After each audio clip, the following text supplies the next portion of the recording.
And don't you really not like it when someone gets your goat, ruffles your feathers, pushes your buttons, yanks your chain? In other words, doesn't it feel uncomfortable? And you say, I never act like this. You caused me to act like this. It's your fault that I'm behaving this way. Hello, Esther. Hello, Abraham. We look so much the same. Yeah. Sorry, my heart's pounding. So I had a few things. Relationships with negative people, is that because you're attracting, or could it be something that was before you started to do the law of attraction? Like you're kind of trapped with somebody that's always negative? What your question was just now is, did I attract it deliberately, or did I just attract it not knowing how the law of attraction works? Yeah. And the answer is, you attracted it in this situation before you knew what the law of attraction was. But you cannot attract something unwanted without holding the vibration of that a lot. So really, it doesn't matter how you got to that point. The question is, what are you going to do now? What are you going to do now? It's kind of one of those things where I'll meditate, I get up, I can get on a good mood, and first text is, something bad. So I'm driving along in a good mood, going to work, and then this bad text comes up. Whether you're talking about your point of attraction in relationship to the whole world, in relationship to a work environment, in relationship to a personal relationship, whether it's the whole world that you're attracting from or one person, it's still attraction, attraction, attraction. And what we mean by that is that whether it's the whole world or one person, there are things that when you focus upon them, you feel good about, and there are things that when you focus upon them, you feel bad about. And it feels a little confusing to you because in your scenario here, you were feeling good until they were not feeling good, and then they dumped their not feeling good into your what you were feeling good, and then you didn't feel good. So it feels like they are the reason that you don't feel good. But there was something that happened before any of that happened, and that was you had a vibration of expectation about what you were going to get from that person. And you know what's really an important thing to realize is that your vibration is where you last left it on every subject. So since that's something that often happens, it comes to be a practiced vibration. That's what a belief is. It's a vibration or a thought that you continue to think. Expectation and belief are just practiced thoughts. So the remedy is you've got to think other thoughts, even though those are the most obvious logical thoughts. And that feels annoying. It makes you want to yell, why do I have to do the calibrating? That's the one causing the trouble. Why do I have to do all of the calibrating? And we say, because you are the attractor to you. Sometimes you have to step back away from it. It's nice when you can get away. But while you are away, if you can do something, get out ahead of your next encounter by activating in yourself deliberately things about that relationship. In other words, we can feel that you're not ready to walk away from that relationship. Sometimes you are. Sometimes you trip over something so many times and you calibrate so often. We've said to Esther on a few occasions that when you do your calibrating so that you really clean up your vibration, and there's someone in your world who keeps giving you the residual stuff and you keep trying to clean it up, eventually you will clean it up enough that one of two things will happen. Either they will join you in your non-resistance, or the law of attraction will bounce them off. But what happens to so many of you, you don't like the idea of being bounced off from anyone, even though they are miserable to live with. You don't want to bounce off of them. So rather than hold your own and call them to you, you calibrate to them and complain about it. So you just sort of kind of have to decide that it matters to you enough to feel good, that you're going to find a way of doing it more and more. You've learned, of course, when that text comes or when that call comes, when that grouchy one is there, it's not good to engage. But if you don't engage, if you are aloof, then you get into even more trouble, because someone who doesn't feel good is desperately looking for relief, and you're the target. So what you got to do is just be ready. You've got to be ready. You've got to be so in love with life and you and them and whatever, that them coming at you just doesn't get you off your game anymore. It's not like that. You hold steady even in the midst of it. And then there will be improvement. Haven't you seen that sometimes too? So if you heard from us just now that it's all you're doing, then you heard what we meant to say. And that's hard to hear because it's attraction, attraction, attraction. Esther says, it's attraction, it's attraction, it's attraction, it's attraction. Damn it! It's attraction, it's attraction. There's no assertion. No one can assert anything into your experience any more than you could set your radio dial on one station and get something that's being broadcast from another. This attraction is accurate and exact. So if it keeps coming, it's because your observation of it is keeping it active within you. You got to find a way to observe around that. This is the general process for that. Go general. Step back.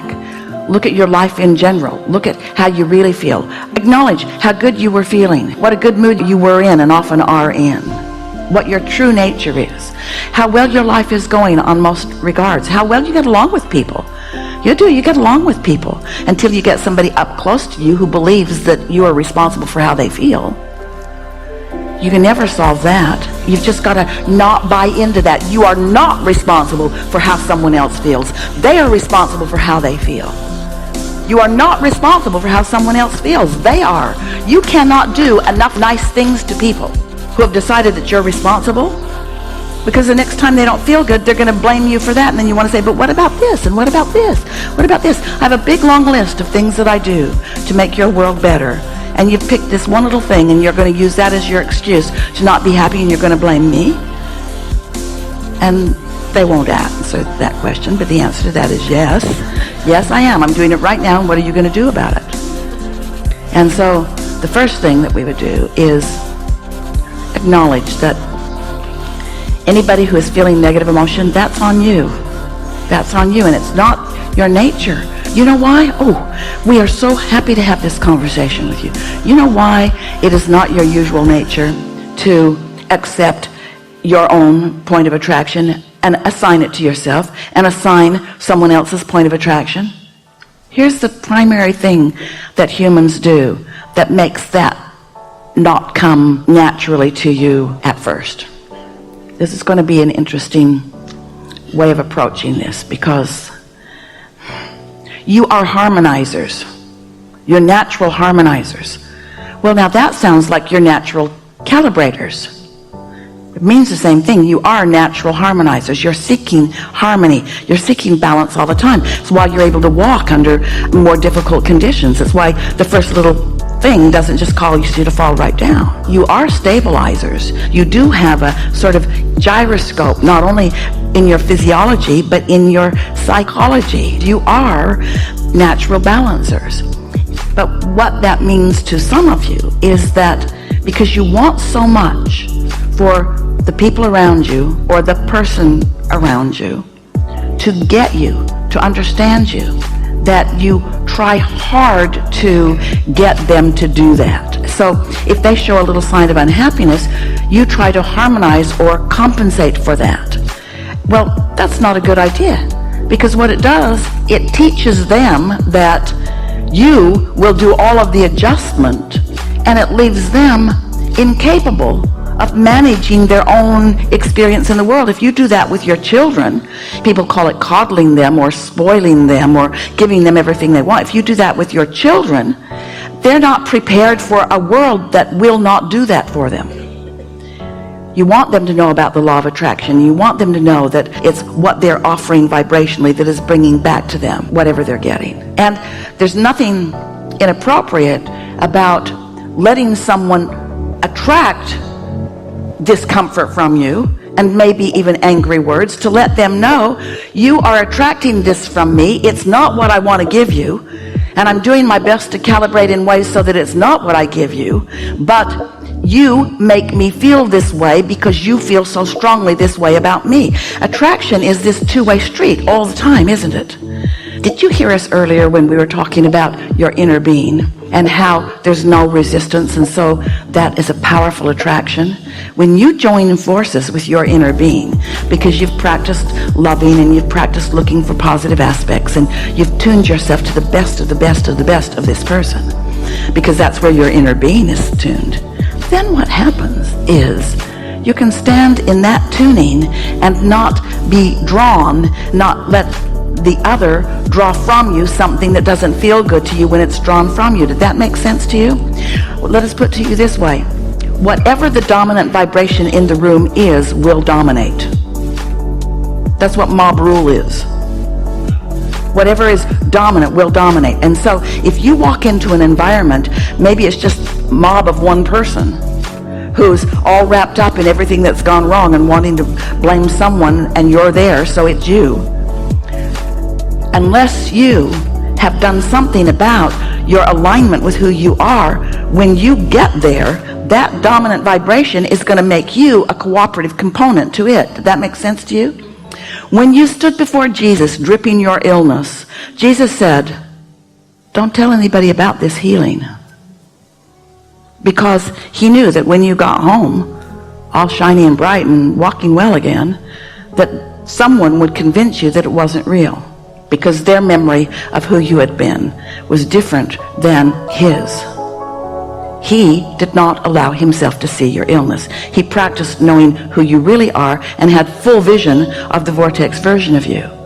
And his full vision of the vortex version of you was so dominant that for that time you could not be ill in his vibration, because he owned the room. So what we're saying to you is, you can practice positive thoughts about anybody, especially those who you care about, that you spend a lot of time with, until you own the room.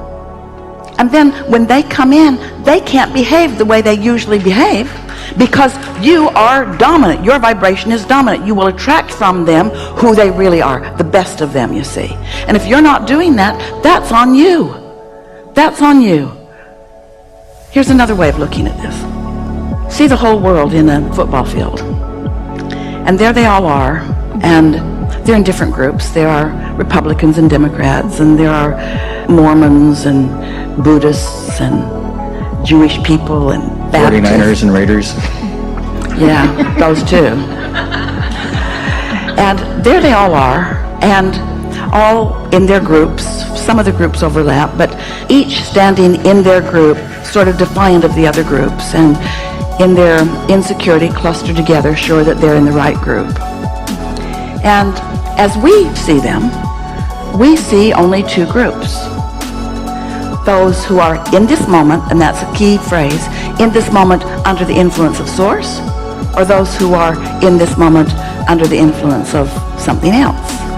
That's the only thing that you got to ask yourself is, what influence are you under? Because in all moments, being the calibrating being that you are, the harmonizing being that you are gravitating either to the wholeness of who you are, or someone else is dominating. And don't you really not like it when someone gets your goat, ruffles your feathers, pushes your buttons, yanks your chain? In other words, doesn't it feel uncomfortable? And you say, I never act like this. You caused me to act like this. It's your fault that I'm behaving this way. And we say, well, we get that, and it's a sort of fair thing to say, because the circumstance may have caught you off guard. But if you're out ahead of it, if you are tuned to who you really are, you regain your balance pretty quickly.